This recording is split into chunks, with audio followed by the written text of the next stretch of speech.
Welcome to the AI Coach by Anil Nathu. In today's episode, we turn to an article from our sister site, Twin Labs, an academic research initiative at the forefront of artificial intelligence innovation. Twin Labs is pioneering the development of intelligent AI twins, driven by proprietary decision intelligence models. Their work brings together agentic AI, real-time data integration, and sophisticated simulation frameworks to engineer autonomous digital twins capable of transforming complex, high-volume data into precise, actionable intelligence, bridging the gap between raw information and strategic decision-making. And honestly, it is such a remarkable moment in the evolution of technology. I mean, I am just thrilled to unpack how this completely alters the way we handle our own information. Yeah, we really have an incredible journey ahead for you today in this deep dive. Because look, if you were listening to this, you probably suffer from a very specific modern anxiety. Oh, absolutely. The information hoarding anxiety. Exactly. You consume just an enormous amount of information, right? You save the best articles, you highlight all these great books on your Kindle, and then, well, nothing happens. It just sits there. Right. It just rots in this digital graveyard. So, our mission today is to completely dismantle that anxiety. We are exploring a truly revolutionary architectural shift that was introduced back in April 2026 by AI researcher Andrej Karpathy. Yeah, he essentially solved an 80-year-old problem, which is human knowledge management. He really did. And by the end of this conversation, you will understand the exact four-step method to build a self-maintaining second brain using an LLM. Which fundamentally shifts the human role, right? Away from being this frantic data hoarder and elevates us to the role of a curator. We are moving into an era where your information actually works for you. It autonomously compounds its own value over time. But, to truly appreciate Karpathy's solution, we have to look at the bodies buried in the foundation. We have to, walk through the graveyard that came before him. For sure, because this desire to externalize human memory, it isn't some new Silicon Valley tech obsession. Right, it's not just a software fad. No, it is an ancient human urge. But the 20th century is really when we tried to systematically engineer a solution to it. Yeah, that historical context is so crucial. Yeah. Because humanity has always built tools to remember, whether it was, cuneiform on clay tablets or the printing press. Right. But the highly specific desire to build a personalized, navigable, external memory system, like a system that actually thinks with you, that really crystallized right at the end of World War II, we have to rewind to Vannevar Bush in 1945. Oh, the year 1945 is just so pivotal. I mean, the war is ending, the atomic age is beginning, and Vannevar Bush writes this landmark piece in The Atlantic called As We May Think. Such an incredible piece of writing. So set the stage for us. Who was he and, why did he write this? Well, Vannevar Bush was the director of the Office of Scientific Research and Development in the U.S., so he essentially oversaw the entire scientific machinery of the Allied war effort. Wow. Talk about a stressful job. Right. He had a bird's-eye view of the sheer volume of scientific output being generated across the globe. And looking at all these disparate research papers, military reports, scientific breakthroughs, he realized that human processing power was becoming the ultimate bottleneck. The data was there, but no single human could navigate it all. Exactly. So he conceptualized a theoretical device he called the Memex. And to be clear for everyone, he wasn't talking about a digital computer, right? I mean, silicon chips weren't a thing yet.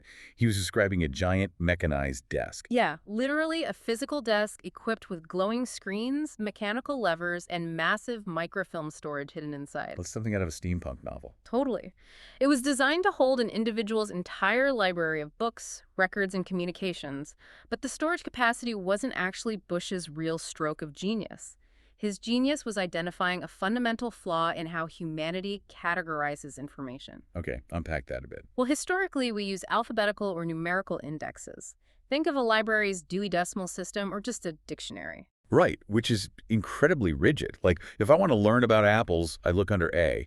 But my brain doesn't naturally move from apples to apricots just because they share a starting letter. Exactly. If I bite into an apple, I might think of Isaac Newton, or I might think of a specific pie my grandmother used to bake on Sundays, or I might think of Steve Jobs and the tech company. You hit the nail on the head. The human mind works by association, not by alphabetization. One thought triggers another through a highly personalized web of connections built entirely from your unique experiences. It's all about context. Right. And Bush wanted the Memex to mechanically replicate that exact associative structure. He imagined a user sitting at this desk, reading a document on archery on one screen and pulling up a document on the physics of wood tension on the other. Okay. The user would pull a lever, and the machine would build a permanent trail between those two documents. Forever after, whoever looked at the archery document would be guided to the physics document. Wait, he was essentially predicting the internet. Yeah. He was inventing the hyperlink decades before it actually existed. He absolutely was, but Bush had a massive operational blind spot. What was that? He could envision this beautiful, interconnected web of knowledge, but he couldn't answer the practical question: who actually builds and maintains all these associative trails? Right. Who sits at the desk physically linking the microfilm every single day as a deluge of new information arrives? Man, that requires a devastating amount of manual labor. Like literally the manual labor of thought itself. And that reality brings us to our next historical milestone. Because in the 1950s, a man named Nicholas Luhmann decided to actually perform that manual labor himself. Oh, the famous Zettelkasten method. I have to admit, I fell completely down the rabbit hole researching Luhmann. It's a deep rabbit hole. He was a German sociologist, and his career output was, honestly, borderline supernatural. Supernatural is probably the most accurate way to describe it. Over his career, from the 1950s until his passing in 1998, Luhmann produced 70 complete books and over 400 academic papers. That is just insane. That is a rate of high-level academic production that most universities would expect from an entire department, not a single guy. Yeah, and when people asked him how he did it, he always pointed to a piece of physical furniture. His Zettelkasten, which translates from German as slipbox. Literally a wooden cabinet with deep drawers filled with paper slips. Yes. Roughly 90,000 index cards by the end of his life. But we really have to look at how he used it, because it wasn't just a filing cabinet. Right, he wasn't just hoarding paper. No, he didn't just write a quote from a book on a card and drop it into a folder labeled sociology. Each individual card contained one single atomic idea. And whenever he wrote a new card, he would undergo this grueling process. Oh, the numbering system. Break that numbering system down for us, because that is really where the magic and the pain lived. Okay, so let's say he has a card on the concept of trust, and it's numbered 1. He writes a new thought that branches off from that, so he manually numbers it 1A. Makes sense. Then another thought branches off 1A, so it becomes 1A1. If a thought connects to both 1A1 and an entirely different card over in section 52, he physically writes down the cross-references on both cards. Wow. So he was physically manually acting as the server, the Ethernet cable, and the web browser to build Vannevar Bush's associative trails out of paper. Exactly. Over 4 decades, that wooden box evolved into a living web of 90,000 interconnected ideas. Luhmann famously stated that he didn't think alone. He thought with the Zettelkasten, it was a conversational partner. Because of the sheer density of the connections he built. Right. Looking up one idea for a new paper would surface surprising, deeply tangential ideas he had filed away 20 years prior. He was generating insights that linear, traditional reading could never possibly produce. You know, that sounds incredibly romantic, like the ultimate intellectual dream. But let me stop you there, because the cost of doing this is astronomical, isn't it? The cost was his life's time. I mean, he spent a massive, disproportionate chunk of his working day simply maintaining the system. Just filing. Yeah, writing the cards, rifling through the drawers to find the connection points, updating the indices, rewriting cards when they got too full of cross-references. It was a debilitating amount of manual maintenance. So for you, the listener, unless you are a tenured academic whose only professional obligation is to sit in a room and think, that time cost is entirely prohibitive. Completely. Which perfectly sets the stage for the modern productivity movement. The average person simply can't spend 6 hours a day maintaining index cards. Fast forward to 2001. We enter the digital age, the era of email overload, and we get David Allen with his Getting Things Done methodology, or GTD. And what is fascinating about David Allen is how he shifted the entire focus of external memory. He wasn't trying to build a massive academic web of knowledge like Luhmann. He was trying to solve the psychological trauma of modern office work. We all know that trauma. Right. His core insight is arguably the most important principle of modern productivity. He said, the mind is for having ideas, not for holding them. I want to pause and just let that breathe, because it is so profound. The mind is for having ideas, not for holding them. It is deeply rooted in cognitive psychology, specifically the Zeigarnik effect, which states that people remember uncompleted or interrupted tasks better than completed tasks. Oh, that explains so much. Yeah, every open loop in your life, Yeah. an email you need to reply to, a presentation you need to draft, a random idea you had in the shower about a new business, it sits in your working memory. It acts like background software running on your computer, consuming cognitive RAM. It causes ambient stress. It physically prevents deep creative thinking. So Alan's solution was to build a trusted external system to capture everything immediately so your brain could let it go. So you externalize the cognitive overhead, Yeah. you write it down, categorize it into a next action or a someday maybe list, and suddenly your biological brain breathes a massive sigh of relief. It knows the external system is holding the information securely. And that psychological relief is exactly why GTD exploded. Millions of people adopted it. It became a global phenomena. But it was fundamentally a task management system, not a knowledge synthesis system. Right. Tasks are meant to be completed and deleted. Knowledge is meant to be kept and compounded. Which brings us to the fourth stop on our historical tour. Combining the knowledge ambitions of Luhmann with the digital psychological insights of Alan. Enter Tiago Forte in 2022. The second brain. Yes. He essentially merges these concepts into a methodology he famously called the second brain. Forte built a highly structured digital native methodology designed specifically for the modern knowledge worker. Because he recognized a unique modern problem, Sure. right? Today, you and I are capturing massive amounts of information effortlessly. Oh, too effortless. We have Kindle highlights, web clippings, podcast transcripts, saved Twitter threads, hundreds of bookmarks. But it is completely fragmented. It sits in silos, it doesn't connect, and therefore it doesn't generate insight. Exactly. So to fix that fragmentation, he created the code framework. CODE, capture, organize, distill, express. I love this framework. Break it down for us. It is a brilliant logical pipeline. First, you capture the raw material into a central digital app like Notion, Evernote, or Obsidian. Second, you organize it, typically based on its actionability or relevance to your current projects. Okay, pretty straightforward. Third, you distill it. Forte introduced a concept called progressive summarization, where you highlight a long article, then you bold the best highlights, and then you write a one-sentence summary of the bolded parts, distilling the knowledge down to its absolute concentrated essence. And then the final step. Finally, you express it. You use that synthesized knowledge to actually output something into the world. You write a report, record a video, make a strategic business decision. And man, the market loved it. It became a massive phenomenon, a best-selling book, a highly sought-after course. Hundreds of thousands of people, probably many listening to this deep dive right now, spent their weekends meticulously setting up these beautiful digital second brains in Notion. They color-coded all their folders. They did. They felt incredibly productive. And yet, the data and anecdotal evidence show that the vast majority of them abandoned the system within a few months. Their digital second brains became digital graveyards. We really have to unpack this. Why? The idea is conceptually brilliant. The digital software is infinitely better, faster, and more searchable than Luhmann's wooden boxes. So why did almost everyone quit? Because of a structural phenomenon we call the maintenance cliff. Forte's system works perfectly in theory, but the maintenance of the system does not scale with human biological limits. To understand why digital second brains die, we have to look at the structural asymmetry of a knowledge base. Structural asymmetry. That sounds like an engineering term. Explain how that applies to my little notes app. Think about your own digital workspace when you first set it up. You start a second brain, and it's wonderful. You have 20 articles in there. You find a new piece of research. You quickly read through it. You type up a summary, and you linked it to 3 other articles you remember reading last week. Yeah, it takes you like 3 minutes. Right.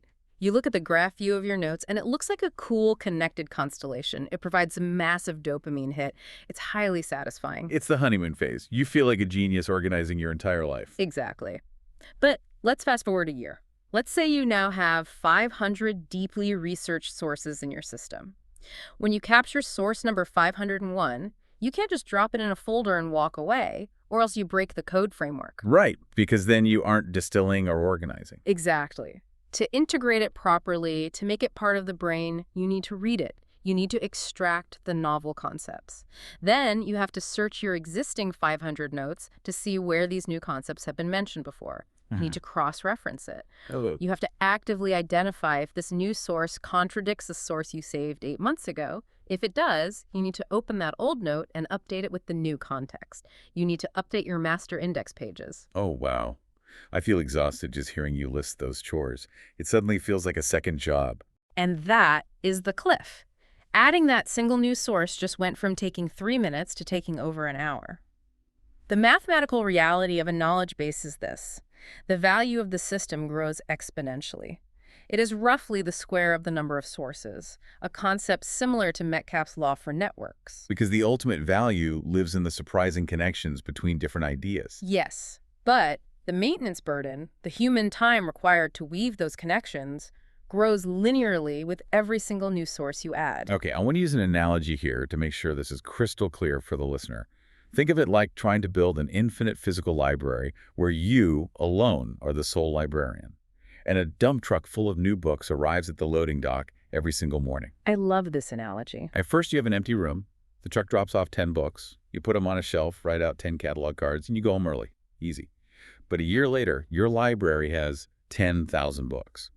The morning dump truck arrives with just one new book. But to file it correctly, you have to walk miles down the aisles to figure out exactly which existing books reference similar topics. You have to cross-reference the massive card catalog, update the index for an entire wing of the building, and move heavy shelves around to accommodate the new category. The system works perfectly, but the human breaks. That is the perfect analogy, and it highlights something incredibly important. This failure is not a lack of personal discipline. That is the greatest misconception in the productivity space. People beat themselves up. They think, oh, I just wasn't disciplined enough to maintain my Notion setup. I'm just lazy. But they aren't. No, you're attempting to fight a flawed architecture. A human being simply cannot manually maintain an exponentially growing web of connections. Eventually, the human time cost outpaces the value derived from the system.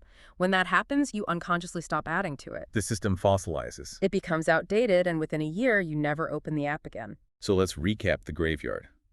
Vannevar Bush designed the web, but didn't know who would do the manual labor to maintain it. Nicholas Luhmann maintained it, but only by sacrificing all his free time and operating at a glacial pace. Right. David Allen bypassed the problem entirely by focusing on short-lived tasks that disappear when finished, rather than permanent knowledge. And Tiago Forte relied on sheer human discipline to maintain the web, which inevitably collapses under its own weight at scale. The human dependency is the single point of failure in every one of these historical attempts. The human mind is brilliant at having the ideas, but it is a terrible mechanism for sorting, filing, and updating the storage of those ideas at scale. Which brings us out of the graveyard and into the light. This is the paradigm shift introduced by Andrej Karpathy. The logic is elegantly simple. If human manual maintenance is the structural failure point of the system, the only logical solution is to remove the human from the maintenance loop entirely. Let's set the scene. April 2026. Andrej Karpathy, who is absolute royalty in the AI space. I mean, he was the former director of AI at Tesla, a founding member of OpenAI, and the founder of Eureka Labs. A brilliant mind. He posts a thread on social media that completely stops the tech world in its tracks. He reveals that his personal usage of AI has fundamentally shifted. He's no longer just using AI to write Python code or generate boilerplate text.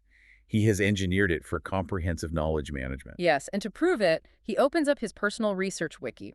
It's built entirely around a single, complex technical topic, and it contains 100 deep dive articles and over 400,000 words. That is massive. To put 400,000 words in perspective for the listener, that is significantly longer than most doctoral dissertations. It's the length of 4 massive, dense textbooks. It is a highly structured, heavily interlinked web of knowledge, complete with glossaries, entity summaries, and thematic overviews. And here is the kicker, the absolute mind-bending part. Karpathy didn't write a single word of it directly. Not one word. He acted purely as the curator. And the very next day, he published a GitHub gist, which is just a public code snippet and an architectural outline showing exactly how he orchestrated this. It immediately went viral, spawning massive community implementations overnight. We really need to get into the technical weeds here, but let's keep it accessible for everyone listening. How is Karpathy's method fundamentally different from what we've all been doing with AI for the last few years? The core foundational insight Karpathy provided is a massive technical pivot away from retrieval and toward compilation. Let's look at standard RAG, R-A-G, which stands for Retrieval Augmented Generation. Okay. This is the current industry standard for how most people and most companies interact with their documents using AI. You have a folder full of PDFs, you upload them to a chatbot interface, and you ask it a question. Right, I do this literally every week. I upload a massive 100-page financial report, and I type into the chat, what was the Q3 revenue in the European market? And it spits out the answer in seconds. Exactly. When you ask that question, the AI runs a search algorithm, retrieves the most relevant chunks of text from the depths of those PDFs, shoves those specific chunks into its active memory, and generates an answer for you. It sounds great. But here is the critical limitation. It does this from scratch every single time you ask a question. The knowledge remains entirely fragmented in its raw state. The AI's interaction with your data is a transient, fleeting action. It rediscovers the connections for a brief moment just to answer you, and the second you close the chat window, it forgets everything it just learned. Now, I want to play devil's advocate and push back on this. If the AI is so incredibly fast that it can scan 100 of my PDFs in 5 seconds and give me the correct answer, why should I care if it forgets afterward? Why not just keep doing standard retrieval? Why do we need to go through the trouble to compile a wiki if the chatbot can just fetch what I need on demand? Because of the depth of synthesis required for true insight. If you are just asking a simple factual extraction question like what was the Q3 revenue, standard retrieval is perfectly fine. Okay, fair enough. But let's say you have an archive of 200 highly technical research papers on artificial intelligence spanning 5 years, and you ask the standard RAG chatbot, what are the evolving contradictory theories on agentic autonomy presented by different labs over the last half-decade? A standard retrieval system will fundamentally fail that prompt. Why? It has access to all the documents. Why does it fail? Because of how memory and synthesis work. It cannot hold all 200 dense papers in its active memory at the exact same time. It hasn't proactively mapped the relationships between paper A from 2022 and paper Z from 2026. Oh, I see. When you ask that complex question, it will just retrieve a few random paragraphs that happen to contain the keyword agentic and the keyword autonomy, stitch them together, and hallucinate a generic, shallow synthesis. It lacks the deep structural context. Wow. Karpathy's compilation system works entirely differently. The synthesis happens at ingestion, not at query time. Explain the mechanics of that. What does synthesis at ingestion actually mean? When you drop a new document into Karpathy's system, the AI doesn't just quietly store it on a server to wait until you ask a question about it. It reads the document completely, immediately. It extracts every core concept, every argument, every entity mentioned. Oh, wow. Right away. Then, it proactively goes into your existing wiki, opens up the pages on those concepts, updates them with the new information, creates permanent hyperlinks to other relevant pages, and writes a durable summary. It structurally compiles the knowledge base the moment the document arrives, weaving it into the fabric of everything else you've ever saved. Oh, I see. The heavy lifting of thinking, connecting, and resolving contradictions is done up front, permanently, before you even know what questions you want to ask. Yes. The synthesis is durable, it's saved as hard text. So when you ask that complex question a month later about the evolving theories of agentic autonomy, the AI doesn't have to scramble to scan 200 raw, sprawling PDFs. It just goes to the beautifully organized, pre-synthesized wiki it has been meticulously building in the background, and it reads the heavily concentrated, highly cross-referenced summaries. That makes so much sense. It is the difference between an open book test where you are frantically searching for answers versus studying for a month and deeply knowing the material. Karpathy used a very specific framing for this system, didn't he? He borrowed an analogy straight from software engineering. He did, and it perfectly encapsulates the shift in human roles. He said, Obsidian is the IDE, the LLM is the programmer, and the wiki is the code base. Okay, let's unpack that analogy for our non-developer listeners so they can visualize this. Obsidian is a very popular free note-taking app, but it's essentially just a clean interface for reading plain text files and seeing how they connect visually in a web-like graph. So he's saying Obsidian is the IDE, the integrated development environment. It's the workspace. Right. Think of Obsidian as just the window you look through. It doesn't do the work, it just displays it. The LLM, the large language model, the AI itself, like Claude or GPT, is the programmer. It is the active, tireless worker. And the wiki, the folders full of text files, is the code base. The human's only job in this entire operation is curation and judgment. You're the person standing at the loading dock, deciding which books the dump truck is allowed to drop off at your library. Exactly. You decide what raw material is worth reading, and you ask the high-level, intelligent questions. The AI handles the grueling labor. It does all the filing, all the summarizing, all the cross-referencing, and all the maintenance that drove Tiago Forte's users to abandon their systems. I really want to point out that this foundational shift, moving away from dispersed, transient data retrieval and towards structured, autonomously compounding knowledge, is exactly the core principle that Twin Labs applies to AI-assisted enterprise architecture. They have proven at the highest levels that true, actionable strategic value doesn't come from just hoarding massive data points. It comes from engineering compounding knowledge structures. That is a crucial connection to make. Whether you are talking about a personal second brain for an individual researcher or a massive enterprise digital twin engineered by Twin Labs, the underlying truth is exactly the same. True intelligence requires structured, durable memory. So this brings us to a terrifying question. If we are turning over the keys of our precious knowledge library to an autonomous AI, how do we stop it from going crazy? Anyone who has used a chatbot knows they can hallucinate, they can delete things, they can lose the plot entirely. How do you protect your data? This is where the architecture of the system becomes paramount. Let's look at the 3 immutable layers of Karpathy's design. This is exactly where Karpathy's rigorous engineering background shines. To prevent an AI from hallucinating fake facts, overwriting your important original data, or just devolving into a generic, unhelpful conversational bot, it needs incredibly strict, impenetrable boundaries. The architecture he designed is completely separated into 3 distinct hierarchical layers. Let's walk through them, starting from the bedrock. Layer 1, the raw sources folder. This is your immutable source of truth. It is simply a folder on your hard drive containing the original articles you clipped, the downloaded PDFs of research papers, the podcast transcripts, the screenshots. The absolute unbreakable rule of the system is that the AI is granted permission to read this folder, but it is strictly forbidden from modifying, deleting, or altering a single character inside it. It's the museum archive. Yeah. The original artifacts, the ancient bones, are preserved perfectly under thick glass. The AI can look at them all day long, it can take notes on them, but it cannot touch them. Precisely. This guarantees that if the AI synthesized wiki ever gets corrupted, or if it hallucinates a bizarre connection, you have lost nothing. You always have the untouched, pristine raw material to rebuild from scratch if necessary. Okay, moving up to layer 2, the wiki directory. This is the active workshop. The wiki directory is a sprawling collection of markdown files generated entirely by the AI. It includes entity pages, meaning the AI creates a dedicated permanent page for every single person, company, or organization mentioned across all your sources. Oh, wow. Yeah, it includes concept summaries. It includes a massive master index that lists everything in the system. The AI owns this layer entirely. It writes, edits, restructures, and cross-references everything in here.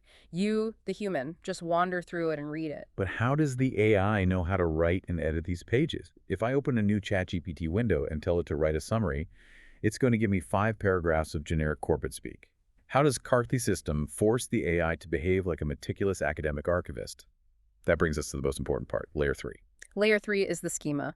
Specifically, it is a single text file named claude-md. This file sits at the very root of your folder vault, overseeing everything. It defines the absolute conventions, the exact operational workflows, the tone of voice, and the precise folder structures the AI must obey. I love this concept. Let's expand on this. The claude.md file is basically the employee handbook for your AI. Without it, your AI is essentially a temp worker with severe amnesia who shows up to your office on day 1, eager to please, but has absolutely no idea where the files go, what the company policy is, or how to format a memo. But with this schema file, it transforms into a disciplined, tenured librarian who knows exactly how the Dewey Decimal System works in your specific customized library. It is the employee handbook, but imagine an employee who literally forgets everything they know the second they blink. That handbook has to be taped to the inside of their eyelids. Okay. That's what putting the schema in the root directory does. It acts as a system prompt. It forces the AI to read the rules every single time it opens its eyes before it takes any action. That's brilliant. The schema tells the AI, when you encounter a new entity, format the page exactly like this template. Always include a backlinks section at the bottom. Never, under any circumstances, delete a contradiction. Instead, flag it under a debated claims header.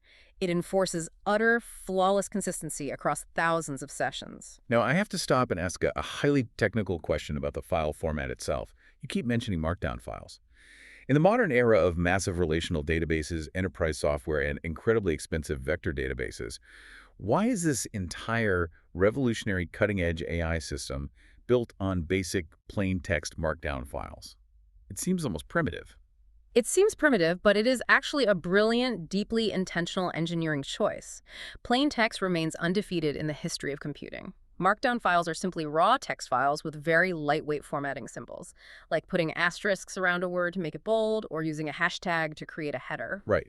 The beauty is that anyone can open a markdown file on any computer built in the last 50 years. You don't need special software. Exactly. They are universally human readable. They are entirely portable. You aren't locked into a proprietary database format owned by some massive tech giant who might raise their subscription prices tomorrow or go bankrupt next year. Always a risk. Furthermore, because it's plain text, you can version control the entire brain using standard software tools like Git, meaning you possess a complete, auditable history of every single change the AI has ever made. But hold on. Every tech newsletter in the world for the last 3 years has been screaming about vector databases. They say you have to vectorize your data for AI to understand it. Doesn't a plain text file lack the computational horsepower of a vector database? For massive planetary scale data, vector databases are necessary. Vectorizing turns text into numbers in multidimensional space to find similarities. But for a personal or organizational second brain, it introduces massive complexity and cost. This is where the evolution of the context window in modern LLMs completely changes the game. Explain the context window for us. The context window is simply the amount of text an AI can hold in its active short-term memory at one time. A few years ago, AI models could only read a few pages of text before they started forgetting the beginning of the document. You had to use vector databases to chunk up the text and spoon-feed it to the AI. Today, modern long context models like Claude 3 or Gemini 1.5 can read the equivalent of multiple thick books in a single prompt. Their context window is massive. So you're saying that for a knowledge base with 100 to 500 deep sources, the entire compiled Markdown wiki easily fits within the AI's active memory all at once? Yes, the AI can literally hold your entire library of synthesized knowledge in its brain simultaneously. And because it is reading highly structured, dense, logically formatted Markdown summaries governed by the schema, rather than reading sprawling, messy, raw PDFs, it actually outperforms expensive vector database pipelines on both cost and accuracy. It is leaner, faster, and much less prone to hallucination because the plain text structure forces the AI to be methodical. It is brute forcing reading comprehension through sheer context size and clean formatting. It is elegant. Just Yeah. beautifully simple and robust. Okay, so we have the architecture in place. We have the pristine museum archive, the living, breathing wiki workshop, and the strict employee handbook governing the whole operation. Now let's get into the engine room. How does the AI actually perform the labor? Karpathy designed this framework around 4 core operations. Think of these 4 operations as the only 4 verbs the AI is allowed to execute. It cannot freestyle. It must run one of these 4 operational commands. And crucially, every single operation produces a durable, permanent text output that lives forever in your wiki. None of the work disappears into a transient chat history window when you close your browser. Let's take them one by one, and I want to get very granular here. Operation 1, ingest. Walk me through a concrete step-by-step scenario. Let's say I find a massive 10,000-word academic article detailing the future of quantum computing supply chains, and I decide I want it in my brain. What exactly happens? You take that raw file and drop it into your raw sources folder. That drag and drop motion is your only physical task. You then open your interface and instruct the AI to execute the ingest command. The AI wakes up, immediately reads the Claude.md handbook to remember its programming, and then reads your new 10,000-word article in full. It's reading the entire thing line by line. Yes. And it's not just generating a lazy 3-bullet-point summary. It goes to work like a forensic accountant tearing apart a ledger. First, it creates a dedicated permanent summary page for that specific article, capturing the core arguments, the methodology, and the conclusions. Then it consults your master index. Okay, so it looks at what's already there. Exactly. Let's say the new article heavily quotes a researcher named Dr. Eris. The AI checks its memory and sees that you already have an entity page for Dr. Eris created from a different paper you saved a year ago. It autonomously opens Dr. Eris's page, adds a new chronological bullet point stating, argues in 2026 that quantum supply chains will heavily localize manufacturing, and it embeds a hyperlink back to the new article summary. So it's actively updating the existing web of your past knowledge. Extensively. The ingestion of a single new source might trigger the AI to update 10 to 15 different wiki pages in a single cascading pass. It updates your broad concept pages on quantum computing and supply chain logistics. It creates two-way backlinks everywhere. And crucially, this is where the true intelligence lies. It flags contradictions. Oh, how does it handle a contradiction? What if the new information proved my old information wrong? If the new article confidently claims that quantum encryption will be globally broken by the year 2030, but the AI knows that your existing quantum encryption concept page cites a definitive 2024 source saying it will hold securely until 2050, the AI doesn't just overwrite your old note. It doesn't just delete the old facts. No, it recognizes the tension. It adds a contradictions or evolving view section to the master concept page. It cites both the old source and the new source, highlighting the exact nature of the disagreement for you to review later. That is absolutely incredible. It completely automates the agonizing capture and organize steps that Tiago Forte outlined. I didn't have to spend an hour painstakingly cross-referencing my old notes. I just dragged a file into a folder, went to make a cup of coffee, and let the machine run its indexing protocols. Exactly. The human's role is reduced to pure curation. The machine handles the grueling integration. You are simply feeding a living organism and watching it grow smarter. Which perfectly transitions us to Operation 2, query. Now that the brain is full of interconnected knowledge, how do I extract value from it? And I assume this isn't just about searching for a keyword. No, it is much more profound than a search bar. When you execute a query in the system, you are questioning the compiled wiki, not the raw documents. The AI reads its master index, identifies the heavily synthesized pages most relevant to your complex question, drills down into those summaries, and synthesizes a master answer, complete with academic-style citations linking directly to your own wiki pages. Now, think about this from an enterprise perspective. For organizations utilizing AI Coach to build sophisticated AI workflows, this query stage is exactly where the system pays back its setup cost by an order of magnitude. Oh, absolutely. It draws on accumulated structured knowledge rather than recent fragmented chatter. If a CEO asks a strategic question, they aren't just getting an answer based on what the company did last week. They're getting an answer informed by every single market report, strategic decision, and post-mortem debrief the company has ever ingested into the central system. It's perfectly in line with Twin Labs' approach to decision intelligence. That is the enterprise power of it. But here is the true magic trick of the query operation in Karpathy's specific framework. Let's say you ask a really complex, multidisciplinary question. Let's say you ask it to compare the psychological models of David Allen with the organizational structures of a digital database. And the AI produces a profound synthesis, a brand new decision framework that connects dots you had never previously considered. Okay, a true aha moment generated by the AI. In a normal web-based chatbot, you read that brilliant answer, you say, wow, that's incredibly smart, and then you close the browser window. That bespoke insight evaporates into the ether, lost forever. In Karpathy's system, if a query results in a profound, novel synthesis, the AI is instructed to file that exact answer as a brand new wiki page. Wait, so the act of asking a question permanently adds to the structural foundation of the brain. Asking questions makes the system physically larger and richer. Yes. The system learns from your curiosity.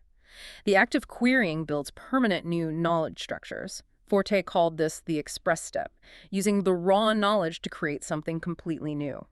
Karpathy's system takes your expressions, your inquiries, and permanently weaves them back into the code base of the brain. It is an accelerating loop of compounding intelligence. This sounds entirely flawless, like utopia. But let's be real. Data rots. Knowledge changes over time. Tax laws update. Scientific consensus shifts. Tech frameworks become obsolete. If we just keep shoving information in and asking questions, doesn't it eventually turn into a chaotic mess? That brings us to Operation 3, lint. Yes, the necessity of maintenance. In traditional software engineering, a linter is an automated tool that analyzes source code to flag programming errors, bugs, or stylistic inconsistencies before the software is deployed. Karpathy brilliantly ported this software concept over to knowledge management. It is so vital to understand this. Twin Labs continually emphasizes the absolute necessity of clean data structures for the effectiveness of their digital twins, and it functions much like this lint operation. Without routine, aggressive cleaning, massive data repositories don't generate insight.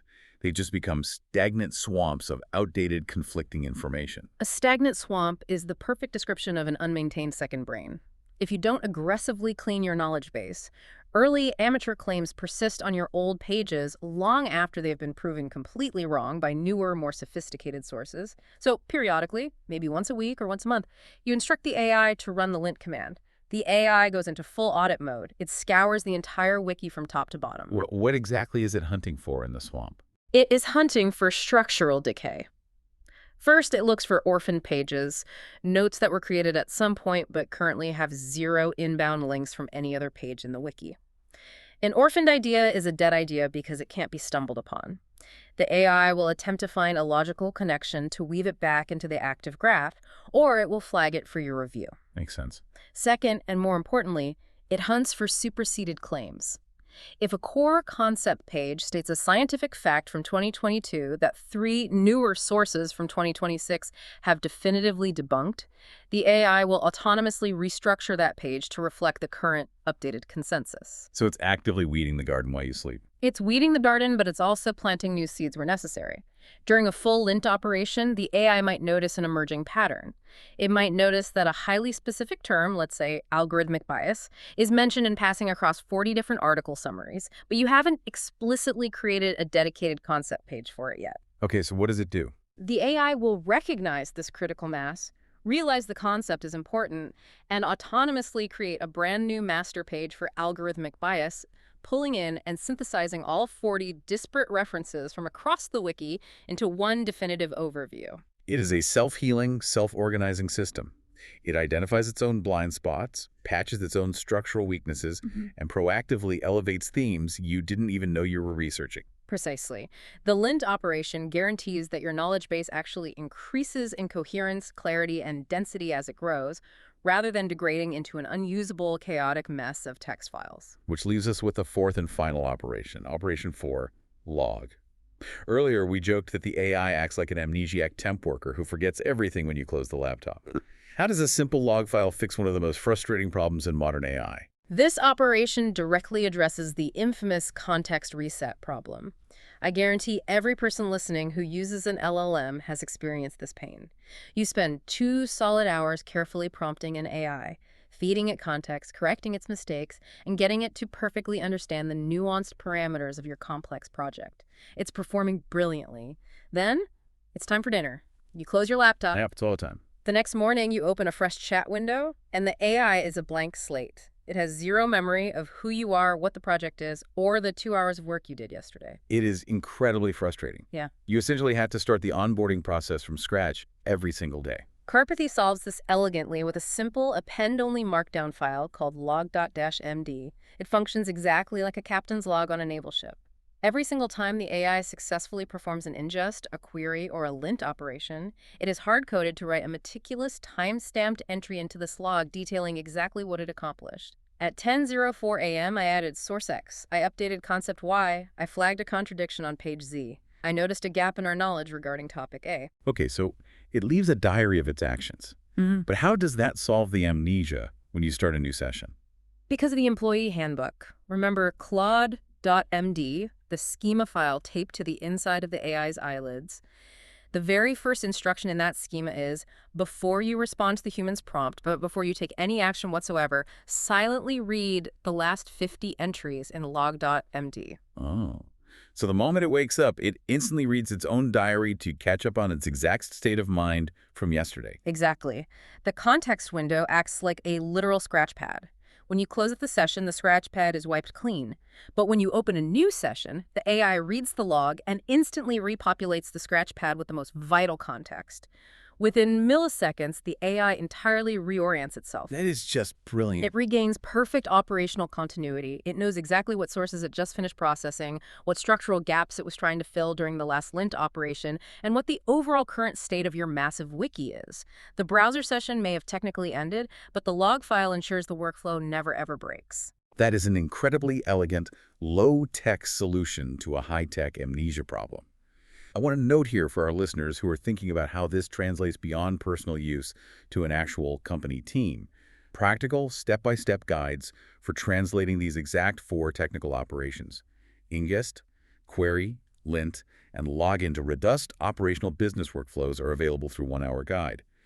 These resources link directly to the structured knowledge ethos championed by Twin Labs, proving that these concepts scale perfectly from a solo researcher to a massive corporate department. It is entirely translatable to a team environment. You can have 5 different researchers all dropping raw files into the same folder, and the single AI agent processes, lints, and logs the collective intelligence of the entire team. That is what makes the architecture so profoundly powerful. So we've talked extensively about the history, the theory of asymmetry, the strict file architecture, and the engine of the 4 operations. But the final part of our deep dive is where the rubber meets the road.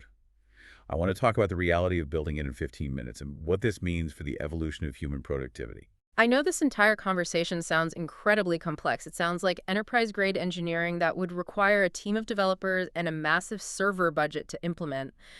But the ultimate revelation of Karpathy's method is that anyone listening to this can build this exact system in about 15 minutes using entirely free, locally hosted tools. Okay, let's open the setup playbook. Let's walk the listener through exactly how to do this step by step, and let's demystify the tech anxiety.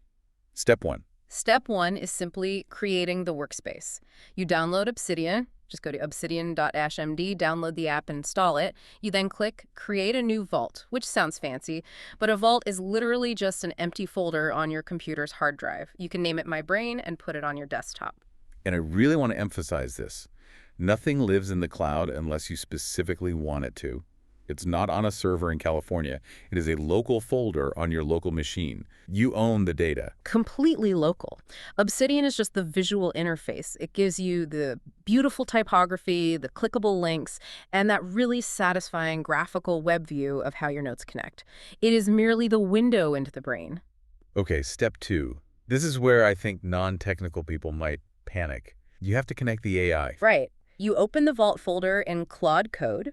Claude Code is an AI agent designed to run in your computer's terminal. Now, I know the word terminal scares people. It really does. If you say open your terminal, people envision a hacker in a movie typing green code on a black screen to breach the mainframe. It feels very intimidating if you aren't a developer. I understand the anxiety, but the terminal is just a text-based way to talk to your computer instead of using a mouse. You open your terminal app. Every Mac and Windows machine has one built in. You navigate to your new folder, and you type 2 words, Claude space dot. And what does that magically do? It summons the AI into that specific folder and grants it direct read and write access to the files inside. This is the moment the programmer enters the workspace. Claude Code is the autonomous engine that will actually execute your ingest, query, lint, and log commands. You just type instructions to it right there in the terminal window. Okay, that's not so bad. Step 3 is bootstrapping the schema. How do we give the AI its employee handbook? This is the easiest part. You don't have to write the rules yourself. You go to Andrej Karpathy's public GitHub page, you copy the full text of his setup script, and you paste it into your terminal. You literally just tell the AI, you're my LLM wiki agent, implement the structural pattern as my complete knowledge base, generate the claude.md schema file, and build the full folder structure. And the AI just builds the library from scratch. Instantly. You hit enter, and you can watch the folders appear on your desktop. It generates the raw sources folder, the wiki directory, the empty log.md diary, the master index.md, and most importantly, it writes the comprehensive claude.md handbook that will permanently govern its own behavior. The architecture is instantly deployed. Step 4 is about removing the friction of capturing information. We need to automate the dump truck delivering the books. Yes. You install the free Obsidian Web Clipper extension in your internet browser, like Chrome or Safari. You go into the extension settings and set the default save location to point directly to that new raw folder the AI just built. Now, whenever you are reading a fascinating 5,000-word article online, you don't copy and paste anything. You click one single button in your browser. Just one click. The Clipper instantly strips out all the website ads, the messy formatting, the pop-ups, converts the pure text into a clean markdown file, and silently drops it into your raw folder. Zero friction. You capture it with one click and walk away. And finally, step 5, which seems like a small detail, but you noted it is critical for long-term survival. Step 5 is enabling local image storage. In Obsidian settings, you tell the system to save all image attachments locally within your vault, usually in a subfolder simply called Assets. And you bind a keyboard shortcut to download all attachments. Why does that specific technical detail matter so much? Because of link rot. The internet is constantly decaying. If you clip an incredible article that references a vital data graph, but the image in your note is just a web URL pointing back to the original website server, well, what happens if that website goes offline a year from now? What if the author deletes the post? You open your note and get a broken image icon. Your context is destroyed. Exactly. Your knowledge base breaks. By forcing the system to download the images locally to your hard drive, the AI can reference the actual physical file. Your second brain becomes completely self-contained, offline capable, and entirely immune to internet link rot. It will survive decades. And that's the whole setup. That's it, 15 minutes. You drop your first clicked article into the raw folder, you go to your terminal, and you type, process the news source in raw, and update the wiki. Then you open Obsidian, sit back, and literally watch as the AI autonomously generates the folders, writes the deep summaries, and draws the graphical web connections right in front of your eyes. I want to take a step back as we conclude this and look at the broader philosophical evolution we've discussed today. The ultimate synthesis of Tiago Forte and Andrej Karpathy. Because when you lay their two philosophies side by side, it is deeply fascinating. It really is. They were attempting to solve the exact same human bottleneck, but from entirely different, almost opposing vantage points. Tiago Forte is a productivity practitioner. His approach is fundamentally humanistic. He wants his system to be emotionally accessible to a freelance writer, a college student, or a mid-level marketing manager. Right. Forte's code system doesn't require terminal windows, AI API keys, or coding knowledge. It is built entirely on developing human habits and discipline. Whereas Andrej Karpathy is a world-class, deeply technical AI engineer.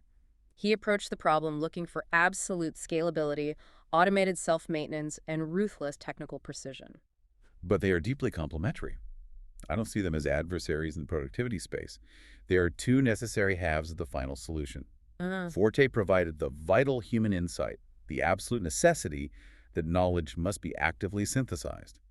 He proved definitively that merely hoarding thousands of bookmarks in a browser doesn't make you 1% smarter. The connection, the distillation is everything. Exactly. Forte accurately mapped the territory. His code framework, capture, organize, distill, express, is the fundamentally correct sequence for human learning. What Karpathy provided was the industrial, robotic infrastructure to actually execute Forte's vision at a scale that human biology cannot handle. Let's explicitly map them to each other because it lines up so perfectly. Forte's first step, capture, maps directly to Karpathy's web clipper extension and the pristine raw filter. Yes. And Forte's hardest, most grueling steps, organize and distill the exact steps that caused everyone to hit the maintenance cliff and abandon their notes. Those map directly to Karpathy's automated ingest and lind operations. Karpathy just outsourced the heavy lifting of organization and distillation to the untiring LLM. And Forte's final, ultimate step, express, maps perfectly to Karpathy's query operation, where your active questioning generates new, permanently filed insights that compound your intelligence. The profound human insight belongs to Forte. The flawless maintenance infrastructure belongs to Karpathy. Now, I will say this. If you are an individual who uses daily journaling and manual, slow note-taking as a meditative way to literally process your own emotions and intentionally slow down your anxious thinking, Forte's manual method still holds immense, beautiful value. Because in that specific use case, the friction of writing is the entire point. The slow speed is the feature, not a bug. Right. But for deep research, for aggressive competitive intelligence, for writing books, or for managing team-based knowledge situations where the sheer volume of critical information far exceeds any individual's biological capacity to read and process it, Karpathy's automated LLM-driven architecture is the only sustainable path forward. And for massive teams looking to implement this at scale, AI Coach provides dedicated advisory support for teams configuring Claude code for persistent, organizational-wide workflows. This enterprise approach is deeply aligned with Twin Labs' ultimate vision of engineering autonomous digital intelligence capable of running massive institutions. It truly brings the massive corporate concept of the digital twin all the way down to the foundational level of personal and team knowledge management. It is truly remarkable to look back at the timeline. 80 years ago, amidst the ashes of World War II, Vannevar Bush dreamed of the Memex desk. Nicholas Luhmann sacrificed his life's free time to build a physical, paper version of it.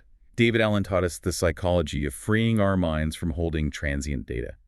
Tiago Forte gave us the brilliant digital blueprint for how knowledge should flow. And finally, in 2026, Andrej Karpathy introduced the tireless, robotic librarian that makes the entire dream eternally sustainable. The fatal structural failure mode of the second brain, that devastating maintenance cliff where the cost of upkeep finally exceeds the value of the knowledge, has finally been removed. The only second brain that will actually survive the next decade is not the one you desperately try to maintain. It is the one that flawlessly maintains itself. That brings us to the end of our deep dive today. But before we go, I want to leave you with a final provocative thought to turn over in your own mind.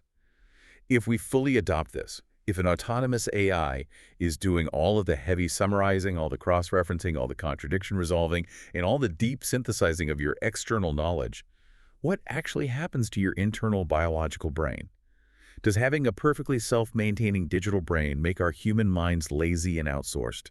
Or, because our biological RAM is finally freed from the debilitating friction of indexing and organizing, does it free up our cognitive overhead to reach levels of creative genius, associative thinking, and strategic vision that humanity has never seen before? It is something to seriously chew on as we hand over the keys to the library. A profoundly important philosophical question for every single one of us to take with us as we navigate this new era. Thank you for joining us today. Visit the Twin Labs website for more business insights.